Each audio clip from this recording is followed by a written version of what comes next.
A jockey's success depends on many elements: opportunity, connections, and vitally getting on the right horses at the right time all comes into play.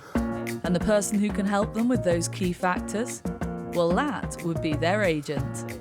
Steve Croft, who is a jockey agent to the likes of Hayley Turner and many others, has allowed us into his home to find out more about a profession that gains little coverage, but can have a huge influence on any rider's career. And he starts by telling us about his own unique path to his current vocation. I got into it through, well, when I was a kid, I went to my mate who actually had a paper round at a paper shop, and him and his dad loved the racing. And back home, like, everyone was just footy, and I'm a massive Everton fan, and everyone was just footy, and then they got me into racing just by talking to them pretty much, and started going with my mum, and then I used to go every season ticket at Everton with my dad and go and race and give me something to do with my mum, like to get out and do stuff, and then I just loved it, and I just thought one day, well, I want to try and be a jump jockey. I've never touched a horse in my life. 12 weeks at racing college, learned to ride, learned to muck out, learned to groom, learned to walk with horses, learned to put them on the box, and then straight into a job. I did 4 seasons with Jeremy Scott, which was in Exmoor National Park down in Somerset, which was very different to Liverpool. Yeah. But that was the best job I ever had. I got to look after a good horse in Melodic Rendezvous. He still takes pride of place. He's still the champ. Melodic is still the champ. Well, he was 1 in a million, you know. And to be honest, I've always said, and I've said to Jeremy as well, I said, from a lad from Liverpool to live, I mean, you're a 20-minute drive for a pint of milk. So, like, when I went there, I thought I was on the moon, do you know? And if I never looked after him, for as much as I loved the job, I don't think I would have been able to stay. Steve left Scott's, and after a couple of head lad jobs in various different yards, his obvious passion for form, numbers and talking to people became ever clearer, and he was approached by father-son jockey team of John and David Egan. John asked me to look after him and David, and it was great. We won the apprentice title by 1. It was a great year. It was stressful the last 4 weeks. I think it aged me about 5 years, but you know, we got over the line, and then, you know, more jockeys have come to me, and jockeys come and go for various reasons, but more jockeys have come to me since, and you know, I've got a good squad now. Good afternoon, Danny speaking. Hi Danny, it's Steve. Hi Steve, how are you? Yeah, good, thank you. Yourself? Yeah, good, thank you. Would Zaki go to Chelmsford Saturday? When entries come out, it's kind of every man for himself. They all have trainers they ride a lot for. Obviously, Hayley's got a big connection with Michael Bell, Jack Rodgevarian, Hugo Palmer, Simon Crisford.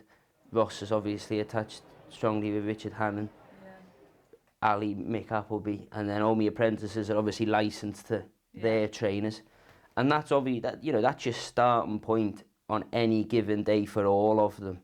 And then I just have them all in a different colour pen and highlighting and just trying to organise. I like the kit here. The different coloured pen is key, is it? Yeah, so listen, everyone does it. I think a load of more old school is to do it direct from the racing post.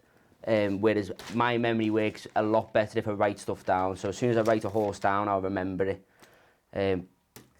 Orange, and then I have them all in their own slot. So I have Jack above, Jack in orange, red pen Ali, pink Hayley, black pen Ross, and then apprentices down this side. Different ones, different colours, you know. So. And considering the fact that you must be on this nearly all morning, I am due an upgrade. You don't think you could have had? I could have, but I just haven't got round to it. Yeah. This is his main piece of equipment, and it looks like that. I'm going to get some stick now because everyone says that to me. So I just say it's clearly well used. If it was spick and span, then you could argue it was never. You might treat it to a case, you know. His enthusiasm that I like. He's, we get up really early to ride out, and he's usually up before us, and he's just very passionate about his job. He really does enjoy it, and we have a group chat actually between a few of us on his team, and you know, always congratulating each other and also taking the mickey out of each other as well. So it's nice. It's kind of like you feel you're in a team. And I went over to Ireland once to ride in the ladies' race over there, and he got me a ride on one of Joseph O'Brien's, and it won. And he came with me, and he just enjoyed the day so much. And I gave him the trophy after the race, and he was carrying it back through the airport like it was his baby, walking around. It was just like I just love his passion, and you know, everyone seems to get on with him. He's easygoing. Yeah. Okay, well, I've got Hayley available. Okay, brilliant. Perfect. Cheers, Danny. We'll speak in the morning. Thank you. Thanks very much. Okay. Bye now. Bye. I mean, Hayley's an interesting one because she's obviously sort of come back to riding, but I get the impression she kind of, you know, she wants to enjoy it as much as anything. She asked me last September, she rang me up and asked me to take her on, and obviously it was a no-brainer really, do you know, but a little bit of pressure because obviously she's done so well and had such a good career. You don't want to be the guy where it stalls with, but you know, Royal Ascot was magic. Coral Beach with a flying run on the near side with Opsy Topsy. Thanks me, Magnetic Charm as they race to the line, and thanks me denies Magnetic Charm. On the day she won, Jack Mitchell rode the horse in Shanty and in a listed race for Simon Crisford, and he had a small plane going from the July course, and So I just felt I couldn't turn it down. So you're on I like the way you say small plane. Let's just get that right. He's on a private jet to France. yeah, we wouldn't have went to Stansted, I don't think. Well, I wouldn't have.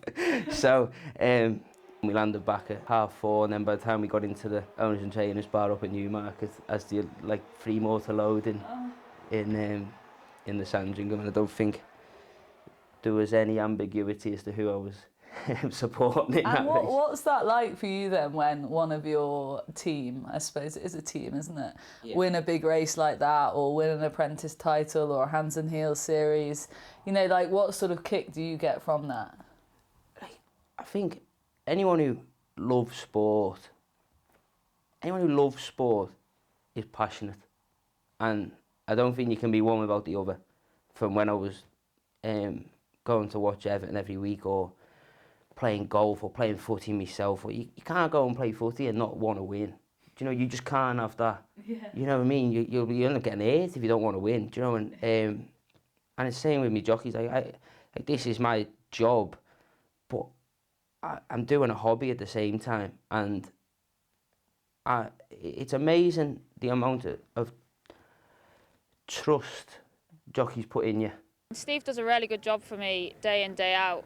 You know, even when I'm not riding for Tom, like he got me a full card at Carlisle, the ladies meeting the other day, and he does work hard for me, so it does help, you know. The year before I had Steve, I think I had 3 winners, and then the first year he took me on, I had 33, so it was a big improvement, yeah. Whenever they ride any winner, you know, I'm delighted.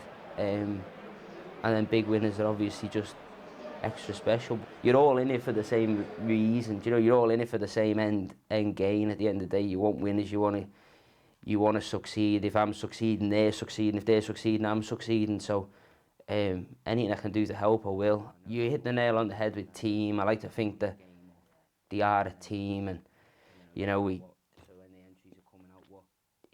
I've never had one of them ring up saying, why aren't I riding that? Or why is he on? You know what I mean? Like, you know, they know I'm doing my job. They know if I offer 4 jockeys for a ride, then if one of them gets it, one of them gets it. Do you know what I mean? So I love it. What a life. Being your own boss, eh? Yeah, well, I always actually said the best boss I think I probably ever had was Jeremy Scott. And that's even now when I work for myself. So, but no, it's great. And having worked in racing day in, day out in the yard, the one thing it gives you, which is nice now, is a bit of flexibility. Do you know, like if... Flexibility to get on the plane to France? Or if, you know, there's something going on at home, I can go and spend a week up in Liverpool and I can do my job up there, and if there's a jet going to France, I can go to France.